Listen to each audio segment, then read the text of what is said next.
A very good afternoon, Midday Live. This is coming to you from our studio here at Desawe in Accra.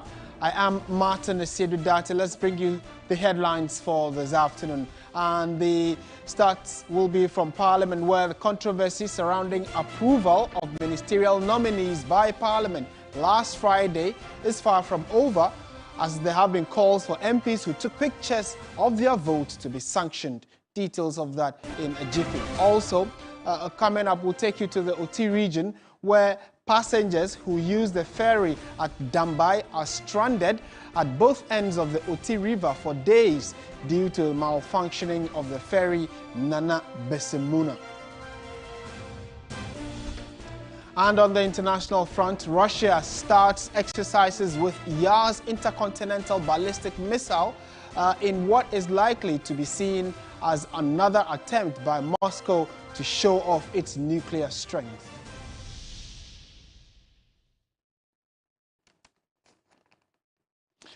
Let's settle for the details of our stories now, and we are going to be starting from the House of Parliament, because the controversy surrounding the approval of ministerial nominees by Parliament from last Friday appears to be far from over. The majority side of the House is now pushing for some NDC members to be dragged to the Privileges Committee of Parliament, following the approval of new ministerial nominees and the crossing of carpets, so to say, by some NDC MPs in defiance of their party directive. Some MPs have come out to say they took pictures to show that they followed the party line. Article 49(1) of the 1992 Constitution states that, quote, "At any public election or referendum, voting shall be by secret ballot," unquote.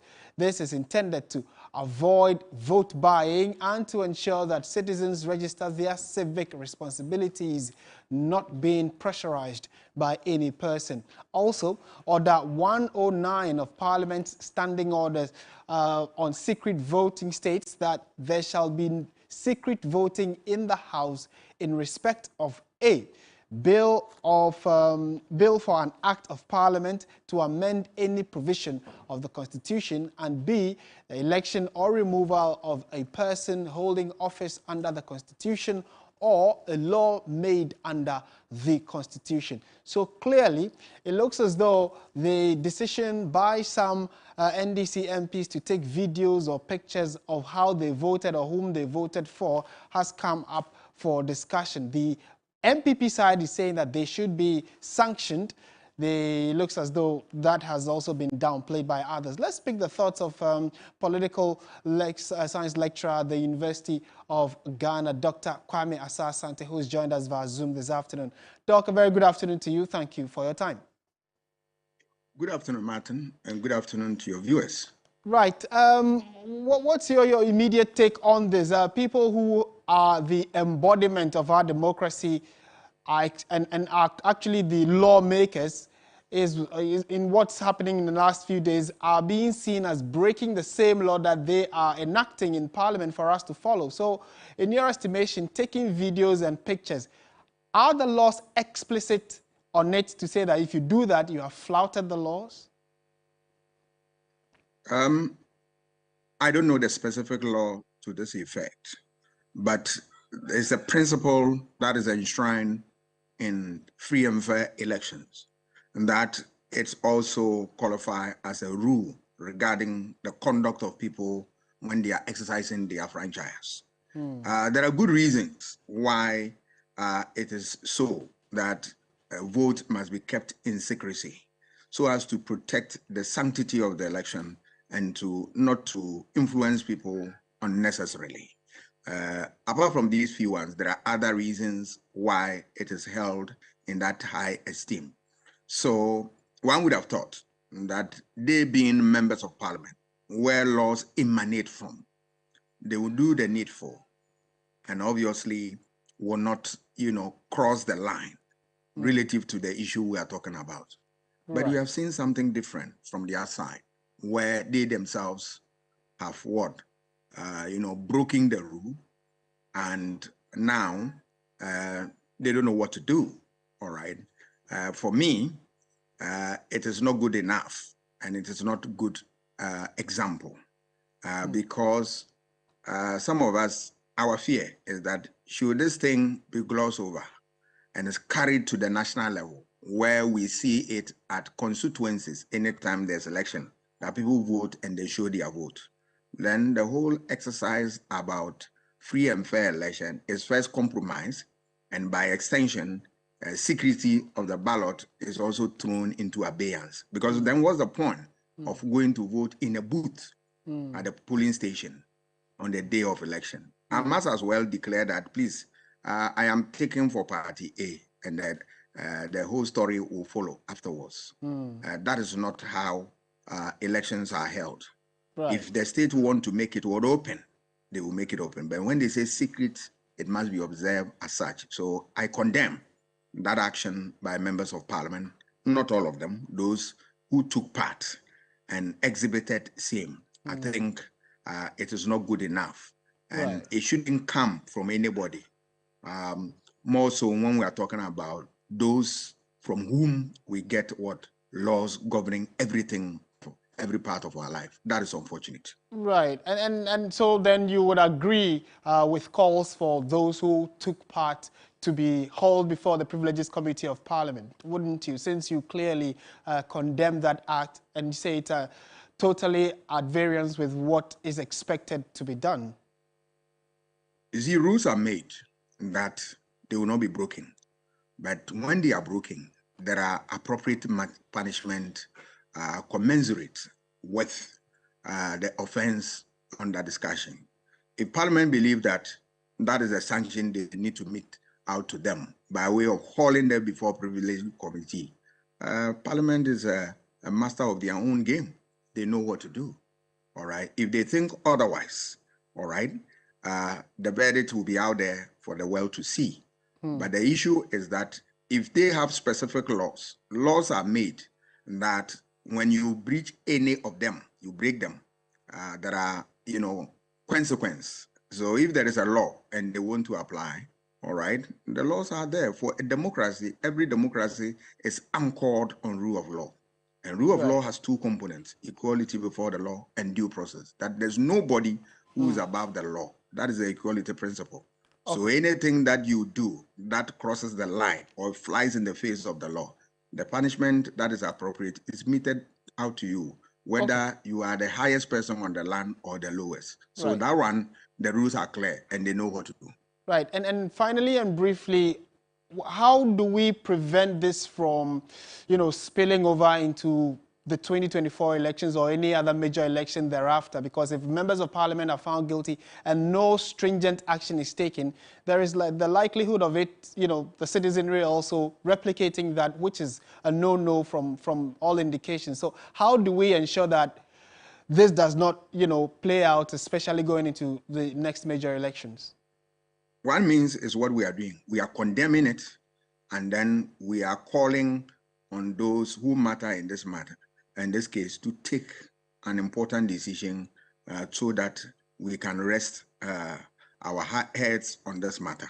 So yes, the call and then the criticisms against all these things is part of the advocacy. And then we should continue to educate the general public that this is not accepted anywhere. Right. If there are specific laws relative to this, they must be. The National Commission for Civic Education is part of their duty to educate people on this. Electoral Commission educate, and then all the political actors. That is the no. And that's failure to which you are visited by appropriate punishment. Yeah.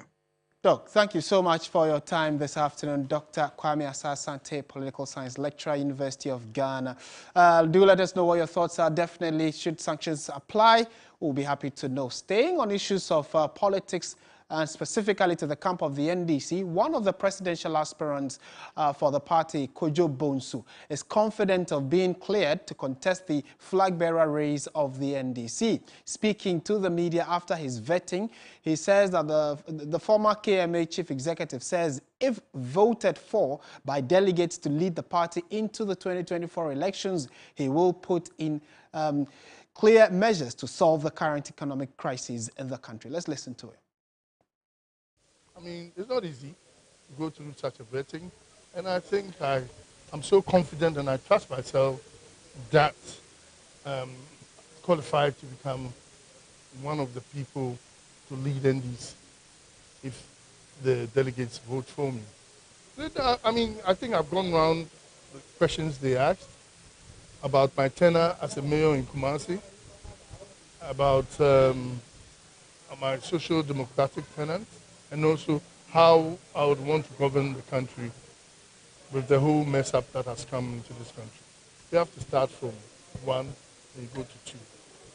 1, I'd look at peace, discipline, national security, economic stability.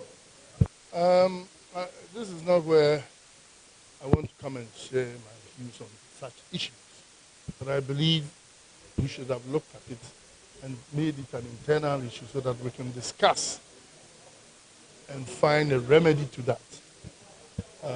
I'm not somebody who likes talking public on internal matters. I believe that if we had sat down in the office or at the party level of the party to speak about what they did, I think it would have been better, because now what I don't like is some of the MPs are not going to have it easy with their people, and that can.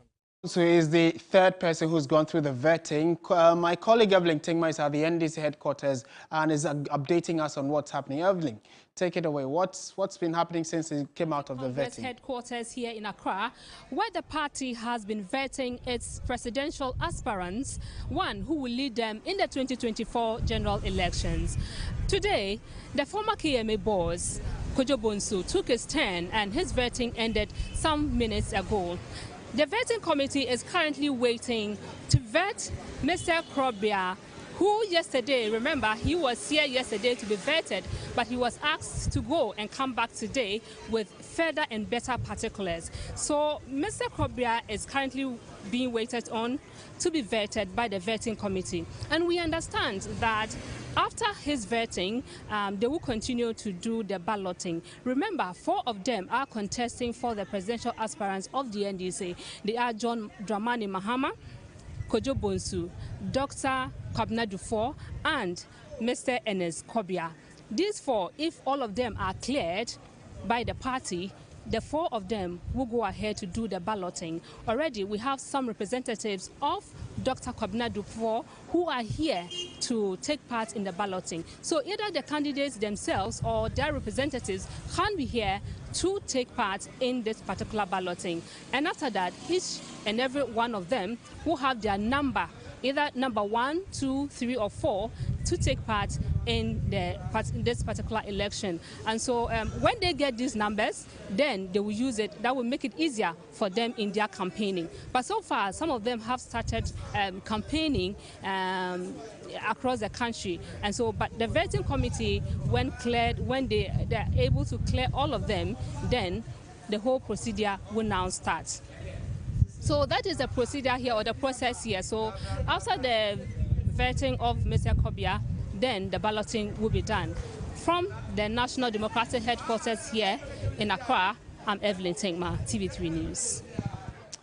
All right, thank you very much, Evelyn, for that quick update from the party's headquarters, the NDC, that is. Meanwhile, the director of National Democratic Congress International Relations Affairs Directorate, Alex Segbefia, says that there is the need to be disciplined in the party after some of the NDC MPs broke ranks against the party, not to approve the new ministers of the current administration. He spoke earlier today on New Day.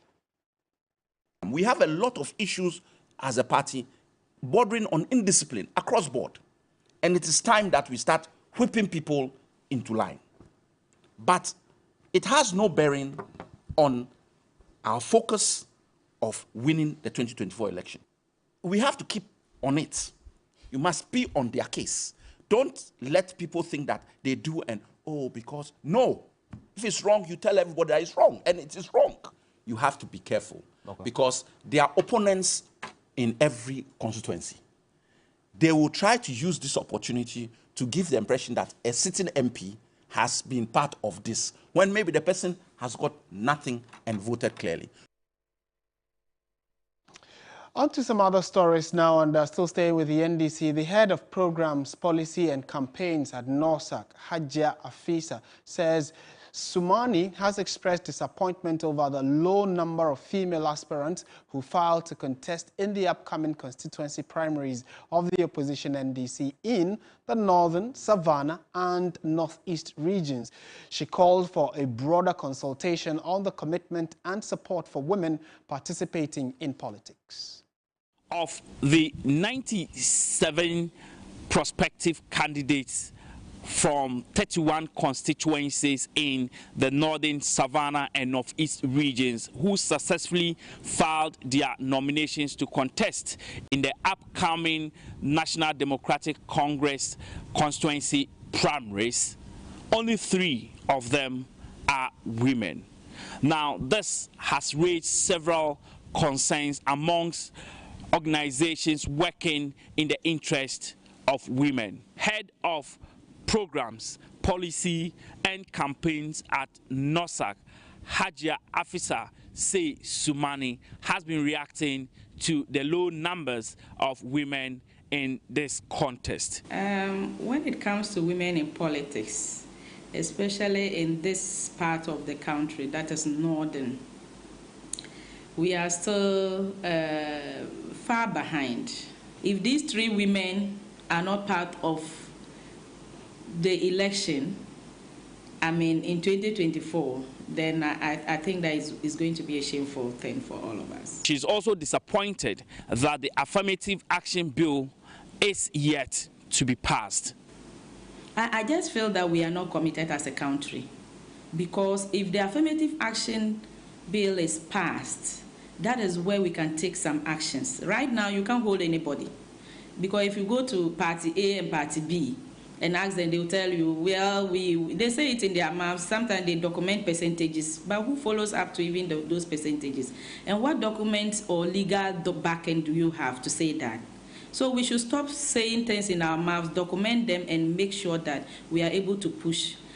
I want to just urge that if this government is committed to pass this bill before they leave office or they continue, they should try to ensure that they sit again on the Affirmative Action Bill. This is the only document and the legal backing we can have to do a lot more advocacy to ensure that women are in certain positions in this country. Away from the NDC now, ranking member on the Constitutional, Legal and Parliamentary Affairs Committee of Parliament, Bernard Ahiafo, says that the report on the anti-LGBTQI bill has been ready and is yet to be programmed by the Business Committee of Parliament. He spoke with our parliamentary correspondent, Kamala Kluche. Proposed amendment to the bill are ready. So for now, is the business committee that is delayed? They will have to program it at their business committee meeting. For me, as a member of parliament and a ranking member for constitutional, legal and parliamentary affairs, I am ready every day to contribute to the second reading of the anti-LGBTQ bill. So once our report is ready, it should be programmed for second reading. For how long have you asked the business committee? If it is not programmed for second reading, we cannot do it. Our report is ready since last week. Just last week? Yes. But the speaker has been quite explicit that it's delayed, overly delayed, and laying the blame squarely on the leadership of the committee. The committee is not supposed to take any blame. The committee is not supposed to take any blame in the sense that I bet you, I've spent some time in Parliament, and all along I was with Constitutional, Legal and Parliamentary Affairs Committee from 6th Parliament to the 8th Parliament. I'm yet to see a bill that will generate so much concern, as a result of which the committee will receive about 200 memoranda regarding this particular bill. Look, last section, the second section, the committee spent all its resources on stakeholder engagement. I am a man with indomitable spirit, and I don't think I can be intimidated in any manner whatsoever by anybody. So I am a lawyer. I will look at the law, I will look at the constitution, and look at the bill, what needed to be done. It's certainly what I am going to do without any fear of intimidation. So let me assure the Speaker that the committee is made up mostly of lawyers, and the lawyers are not lesser mortals, so they cannot be intimidated. Whatever the committee is supposed to do, the committee has done it, and our report is ready. If the business committee program it for today, we can take the second reading of the anti-LGBTQ bill today. If it is programmed tomorrow, we can take the bill tomorrow. Meanwhile, Parliament has voted to amend portions of the Criminal Offences Act, Act 1960, Act 29, which makes attempted suicide a crime. With the latest amendment, attempted suicide would be considered a mental health issue requiring assistance by law. Mental health advocates have for many years called for the act to be decriminalized.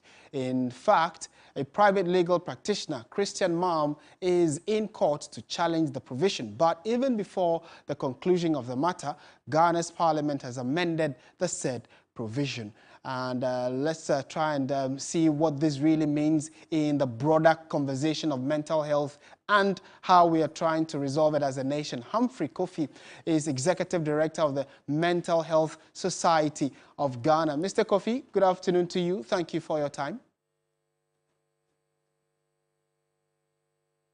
Hello, Mr. Kofi. Thank you very much. Good afternoon. Right. To start, viewers and listeners as well.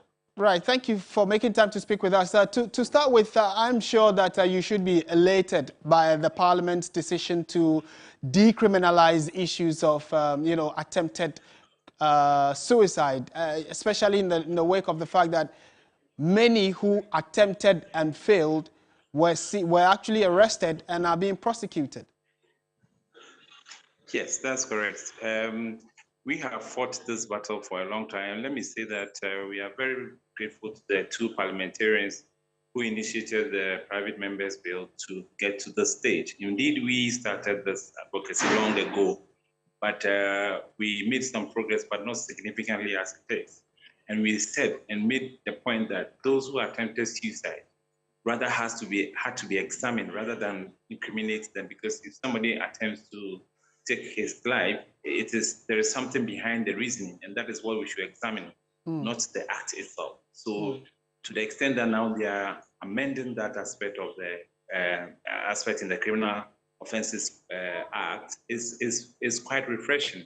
I mean, so what it is that even if the person attempts the suicide and at a point in time he thinks that he doesn't want to do it anymore, carry it on any longer, and he decides not to undertake it, he's not criminalized for the attempt. And that is quite elating. Right. I mean, so when the news came, after Parliament's decision, a few people also raised some very cogent questions, one of which is that how does this prevent people from still attempting suicide? If you have decriminalized it, is that not a subtle way of endorsing the fact that if you want to, you can go ahead?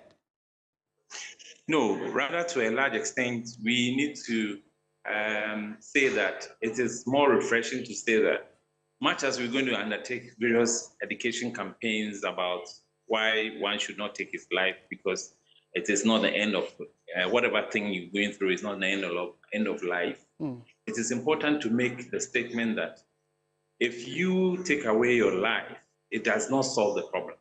Rather, can you share your problem with somebody to see how best it could be assisted, rather than say that, okay, I'm going through this problem and I think that best way is to take away my life. There could be a solution to the problem that you are contending with. So if you are able to share your problem, rather you might have a solution.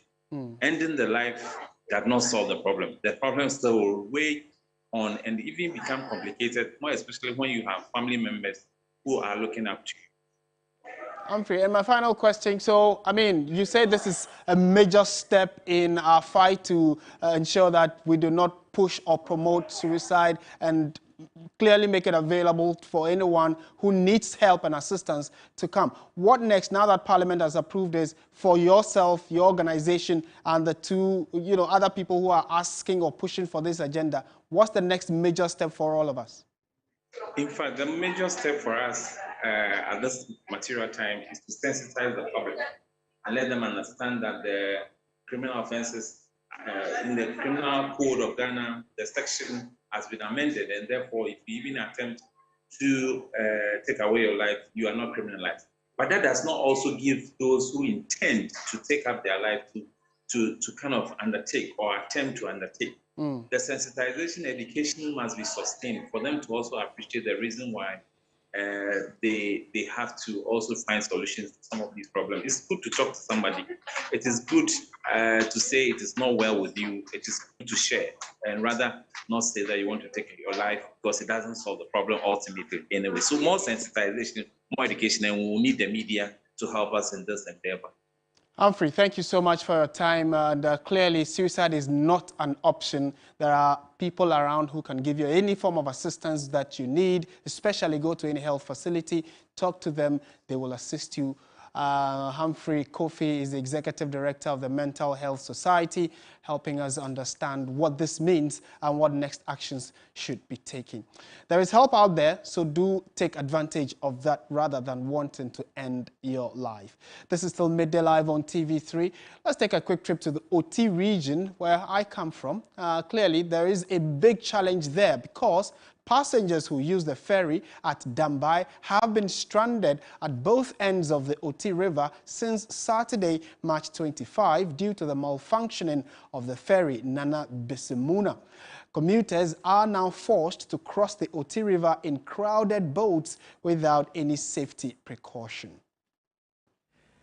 The ferry, nicknamed Nana Bisimuna, is the only means of accessing both ends of the Oti River at Dambai in the Oti region. It is a major link between the south and the northern sectors of the country. Both human and cargo, mainly foodstuff, are ferried across the river Oti on a daily basis from morning to evening. Nana Bisimuna is the latest ferry at Dambai after Ndeura Jakpa, Yape Queen, and a smaller one used at Senchi during the recent reconstruction of the Adome Bridge. Residents and regular commuters say this particular ferry, Nana Bisimuna, has never been reliable since it was brought to the area.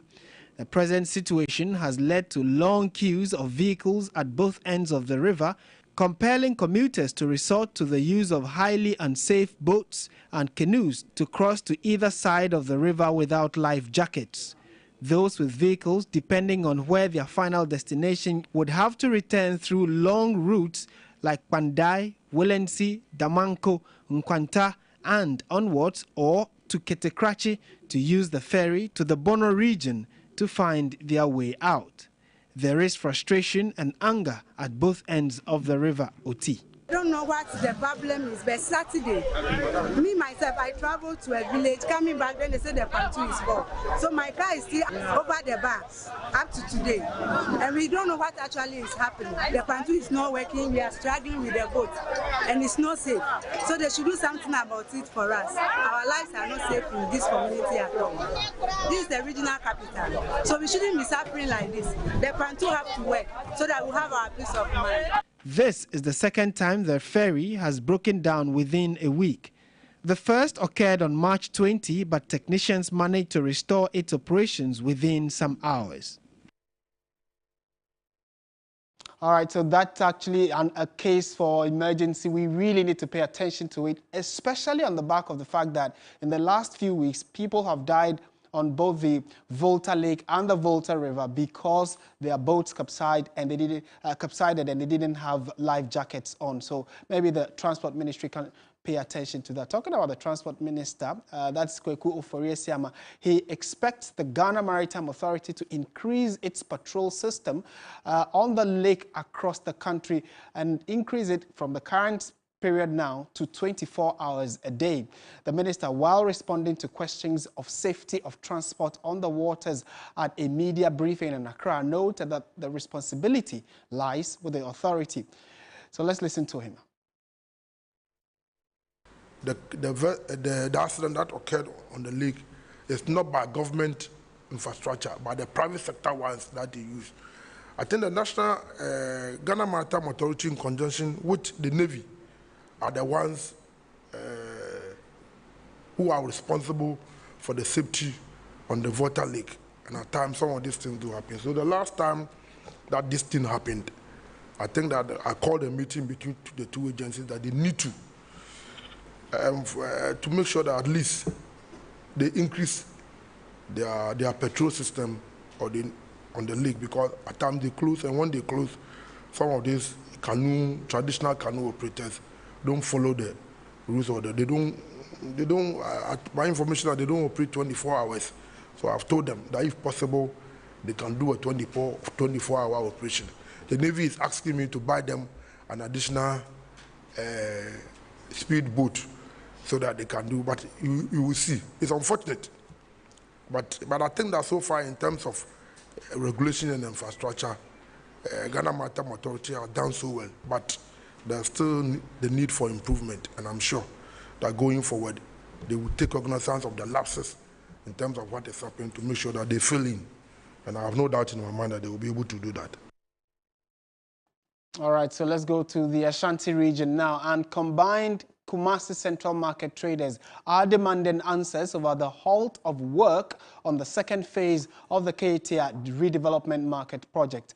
Work on the project has been suspended since January this year, and over 400 workers laid off. The traders, who were evicted to pave way for the new market project, appear not to understand why they were told that there is no money for the project to be completed, and they are asking a lot more questions, but very little answers are being provided. Let's find out exactly what kind of answers that Ashanti Regional Correspondent Ibrahim Abubakar has been able to glean from authorities on this particular subject. Ibrahim, good afternoon. Thank you for your time. We know that the conversation about the Ketia market has been on for the last few weeks, but specifically the phase 2, what's the latest regarding that? How far has the work gone?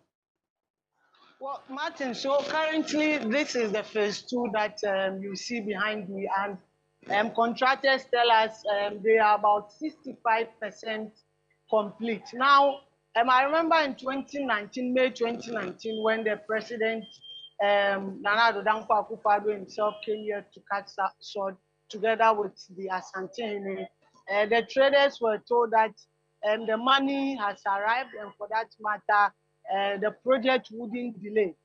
But we experienced some delay because the contractors were having difficulty in even evicting the traders here to pave way for the construction of the project. They were having challenge with where to relocate the traders, but later the Asante found a land for the traders at Race Course Market for them to go there and conduct their trading activities until this 10,000 capacity shops project is completed before they come. It delayed around 2020, 2021. Finally, all the traders were evicted from the central market area, and the project started in earnest. In fact, it continued non-stop until just last year, around December, that they realized that work is progressing slowly, and by the close of December, then all the machines there were not there, and we had so many people being laid off. As I speak to you now, for this project alone, 450 workers have been laid off, and contractors have been telling us by April 3, the remaining will have to follow. So at the moment, let me just use the back camera and let's see. At the moment, this is the state of the project. No activity is ongoing here. The only people you find around are security personnel and people whose services are very, very essential. And even with that, you don't see them working. So the challenge for the traders is that where they are trading at the moment, one, it is not conducive for them. And they have been given a time that by June 2024, the entire project will be completed for them to come and occupy. And the way the project has stalled, no form of communication, nothing is being communicated to them. The fear is that it may even delay further. In fact, we have tried to engage some members within the contractors, and they are not speaking to us on camera, but information we are gathering is that monies are not coming for the project to continue. We engage with Emilia Kofi, who is the secretary for the trade. Yes, certainly. I'm sure it's a conversation many are interested in. We'll definitely bring those updates to our viewers as well. But thank you for that story from the second phase of the KJTI redevelopment project in the Ashanti region. Ibrahim Abubakar updating us there from the Ashanti regional capital of Kumasi. But back here in Accra, though, there seemed to be some news just coming in from the NDC headquarters. Earlier, you heard Evelyn Tingma, my colleague, update us on Kojo Bonsu's vetting. Now, the latest information coming from the NDC headquarters is that Ernest Krobia, who was the fourth person yet to file and go through his vetting, has pulled out of the NDC race. So now we're going to be having a 3-horse race. John Dramani Mahama, former president, Dr. Kwabena Duffuor, former finance minister, and then also Kojo Bonsu, former mayor of Kumasi. So it is clear that now it is just the 3 of them that are going to be on the ballot paper. But the news is that Ernest Krobia has pulled out of the NDC flag bearer race. Details of that on our website and in subsequent bulletins. You're still watching Midday Live on TV3. Stay with us. We have more for you. Back with Yasari, who has business in a few minutes.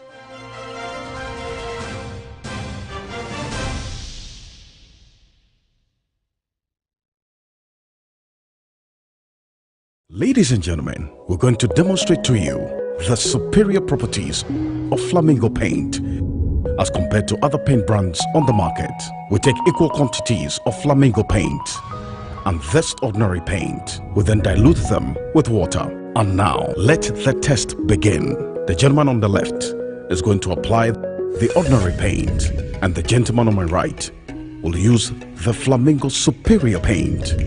As you can clearly see, Flamingo has the obvious better hiding. Furthermore, Flamingo has painted a much larger area. You know, 1 bucket of Flamingo paint is equal to several buckets of any other paint brand on the market. Flamingo paint is made with superior formulation to give superior durability, superior hiding, superior coverage. Flamingo paint, simply superior.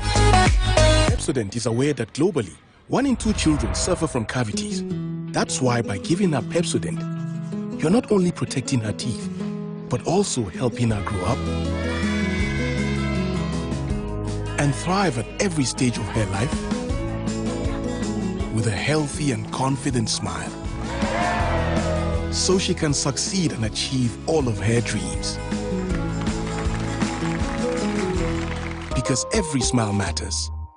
I love my life. So the moment the COVID-19 vaccine was available, I went for my jab. I want to stay away from getting too sick or even going to the hospital. Me too. Nothing is more painful than losing your life or a family member or getting sick when you know the vaccine can stop that. The COVID-19 vaccine is safe. You only live once, so take the vaccine to enjoy your good life. Get vaccinated now. This message is from the Ministry of Health and Ghana Health Service with support from USAID and partners. The marriage counselors are on their way. Hey, they have to inspect your place before they approve the marriage. Fala Friday now. Friday we are home. I think they are here. Let me call you back.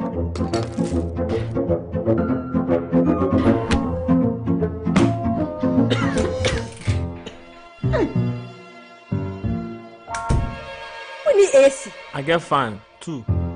We need fridge. Many sure procedure ma washing machine crowd. We need TV. Hey, just what them have here. And Pankwana. Hey, where they are to Pankwana? At to find entertainment in Kwadi. Hey, the Assembeba. Our way, Embassy. Hey, Krache, into TCL Fala Friday promotion. Into one day. Yes, Friday we are. TCL Fala Friday is back. Up to 50% discount on all TCL products. Should I say TVs, ACs, fridges, washing machines, Nina are selling at up to 50% discount. Visit any TCL showroom nationwide now wants to enjoy Fala Nibiwai. Headache? Toothache? Pains? Worry no more. Introducing Alteco Cooling Patch. Aches and pains are things of the past with Alteco Cooling Patch by your side. All you have to do is to gently take out the patch from the sachet and place on the portion that aches, and in a few minutes, you have your relief. Alteco Cooling Patch is not suitable for children below 1 year. Available in Ecos Pharmacy, Farmer George Outlet, Chaska Pharmacy at Shaiman, Jamie Hatch Pharmacy at Denta, and the Palace Mall. For bulk purchase, call 0243 148469. Want relief from aches and pains? It's Alteco Cooling Patch. Grab yours now. This advert is FDA approved.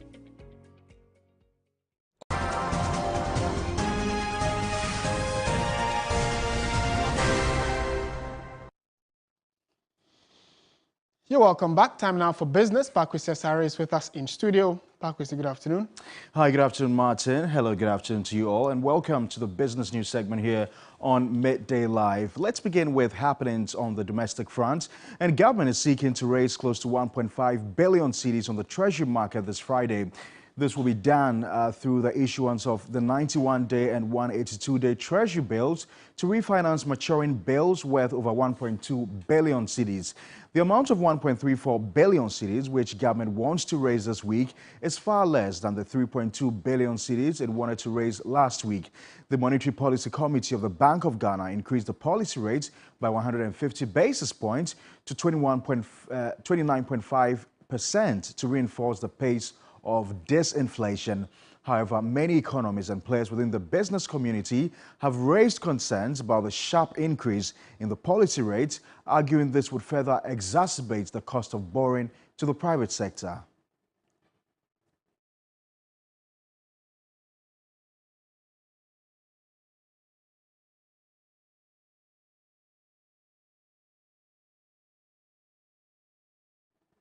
In other news this hour, the Institute of Chartered Economists Ghana says the hike in the policy rate is likely to cripple industry and lead to the downsizing by businesses. The Monetary Policy Committee of the Bank of Ghana increased the policy rate by 150 basis points to 29.5% as it moves to mop up excess liquidity on the market. The latest hike is the 8th since November 2021, totaling 15 percentage points. The expectation of many analysts was either the central bank maintains or reduces the policy rate, but the bank increased it to 29.5%. A fellow of the Institute of Chartered Economists Ghana and Greater Accra Regional President of AGI, Chonam Apelu, thinks the central bank is over-concentrating on mopping up excess liquidity on the market. Inflation is not necessarily caused by the many monies in the system as we are made to believe. Inflation most at times is imported. Loans have become so high, so much so that our industries are unable to have access to credit they need to expand. And it's making issues so difficult for industries so that we have to even downsize. A lecturer at Koforidia Technical University, Felix Owusujebi, indicates the high interest rate will erode profits of businesses and discourage entrepreneurship. Government is thinking about their interest of raising revenue and then stabilizing the economy, but looking at the current economic state, I think we are not in a very good position for government to increase the rate.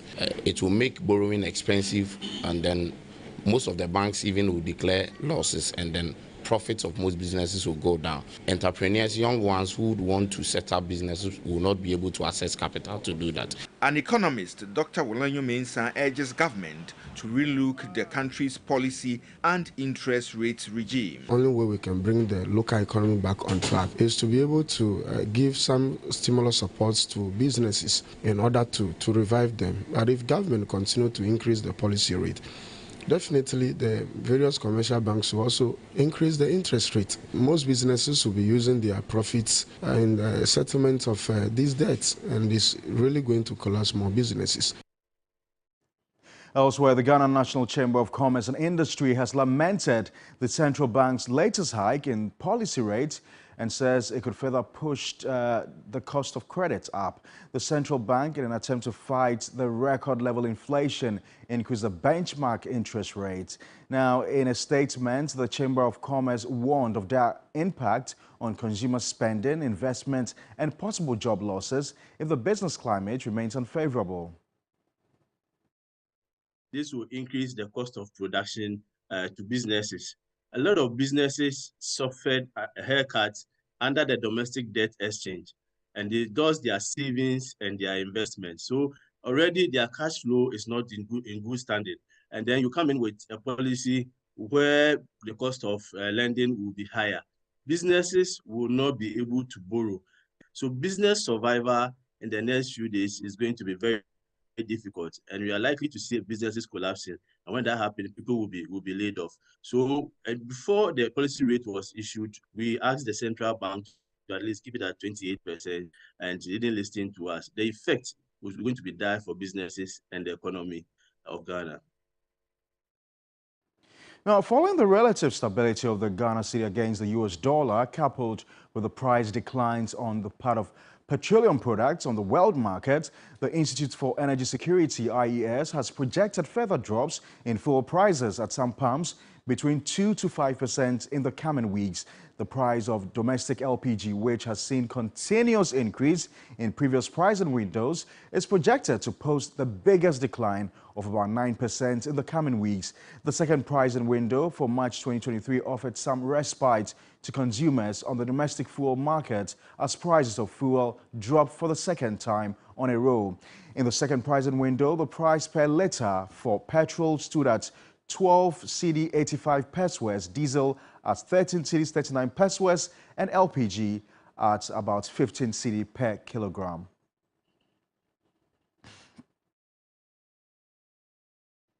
Well, that's all for the very latest in the world of business. For more business stories, do also visit our website. It's www.3news.com.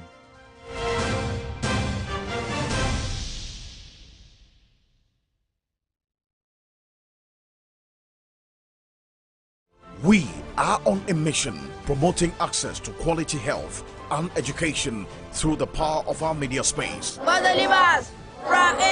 Since 2014, we have made great impact. TV3 mission now drives Ghana's quest to break barriers and provide access to inclusive and quality girls' education, together with women's maternal health services. Our mission to address the needs of the socially excluded has won the admiration of many. Indeed, TV3 Mission gets you the results. Mission is live on TV3 News 360 every Saturday and Sunday. Supported by Star Ghana Foundation, with thanks to Foreign Commonwealth and Development Office.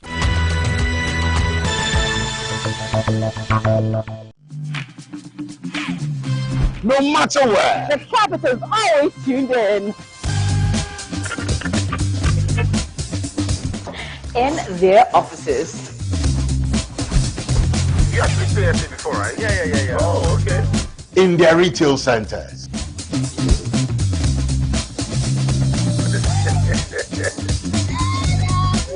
Even in their busy marketplaces. Fortunately, that's something they like one.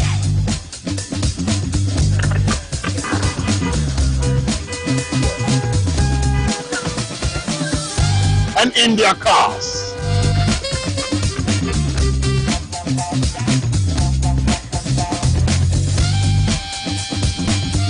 Even in their homes and in their rooms, they listen.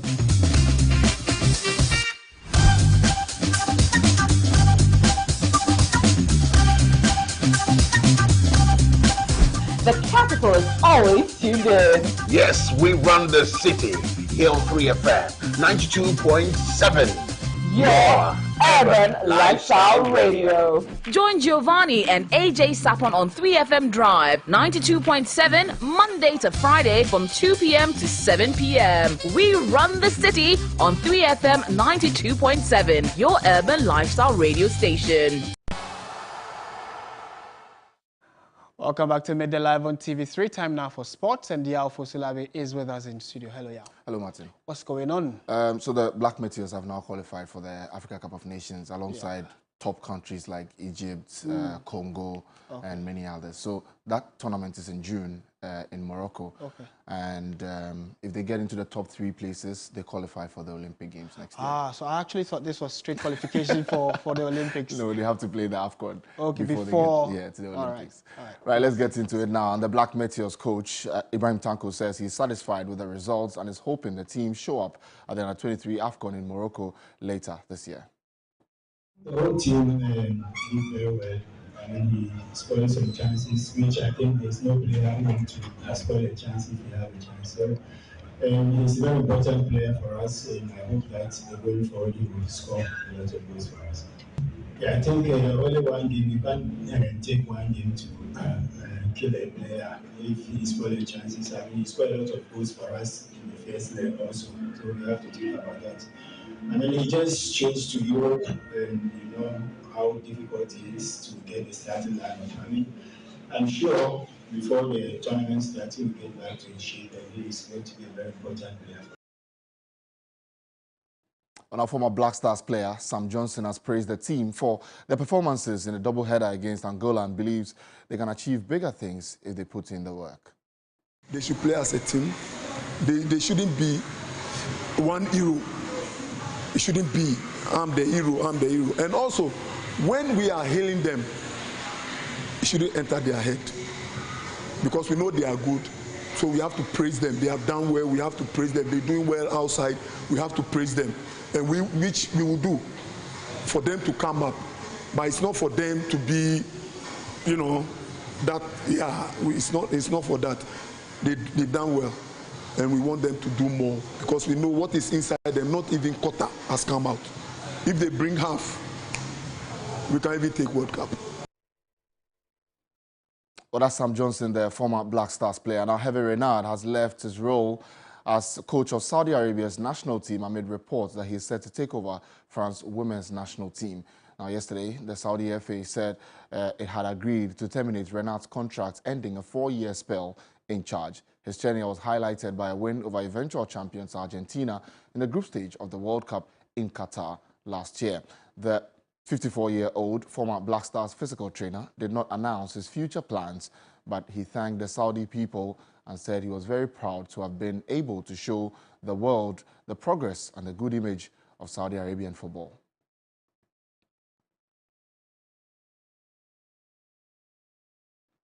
And now still on some more stories, and Argentina captain Lionel Messi passed 100 international goals as he scored his 7th international hat-trick in a friendly. The 5-year-old forward reached the landmark when he opened the scoring on 20 minutes at the Santiago del Estero. He added 2 more before the break to complete a quick-fire treble. It was Argentina's second match on home soil since beating France in Qatar on penalties in December to win the World Cup. Messi scored his 800th career goal and 99th for Argentina in a 2-0 win over Panama in Buenos Aires last week and as part of the team's World Cup homecoming tour. He remains 3rd on the all-time international scoring list behind Portugal's Cristiano Ronaldo, who's on 122 goals, and Iran's Ali Day, who's on 109 goals. Well, that's all the sports news is out in here on Midday Live on TV3. Entertainment news is up next.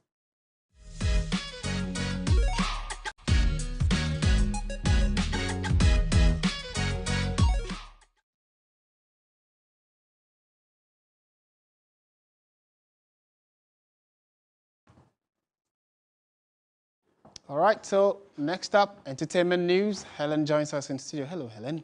Hi, Martin. What's going on in entertainment? Well, you know, the VGMAs are upon us, and we have a keen eye on what's going on across the different categories. So we'll be telling you more about that. Okay, give us details. All right, well, on to some entertainment stories right about now. My name is Helen Apia Ampofo. Well, from a Galamsey worker to a security man, fast-rising dancehall artist Chaka has seen it all. Now a promising music talent, the Accra Fanfula crooner has earned a lot of street credibility with his energetic stagecraft, earning a nod as a VGMA Unsung nominee. Chaka shared his experience with 3 Entertainment.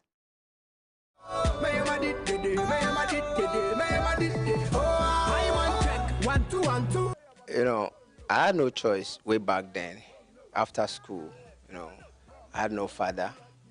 I was staying only with my mom. So, as me being the leader, like you say, so I have to, you know, do something to survive. I have little kids, sisters at home to help, you know. So I have to find any ways and means to, you know, feed the family. Are you scared? Scared, eh? Ghana, ha. On my way, move. No, Charlie. Soldier, you for move hard. I mean, tell me a bit about choosing music. How did you get into that conclusion? Okay, from the security side, that time we were doing that security jobs, I went to stay in Ashaiman for Charlie. So, and I used to perform on karaoke sections, and one guy walked to me and told me, say, hey Charlie, start up doing your own thing. I believe in you, say you can do it and do it better. So I put down pen, and before I realized, Chaka is doing massively well. A lot of street credibility. People even have comparisons that, you know, you and Shatta Wale, you know, I'm sure you've heard those comparisons that they have done. But what do you think about it? We learn from the best, you understand? And the street got the best. So if I'll say to everyone out there, even if you are Dadabi, you have to bump onto the street, learn something from there. And me, you know, people comparing me to Shatta, Charlie, unye bibi papa ain't me found compare penny you bab. Like you were saying, people compare me to Shatta, Stonebwoy. Some even say culture, Aqualati say me. Then me, I'm doing something very well. So, you know, it's just, you know, blessings. That's all I can say. Definitely, you have a few words to say to people that, you know, helped you to get to this point. I mean, especially with the VGMA Unsung. What do you have for them? VGMA, and most especially my label, Hits Music, you know.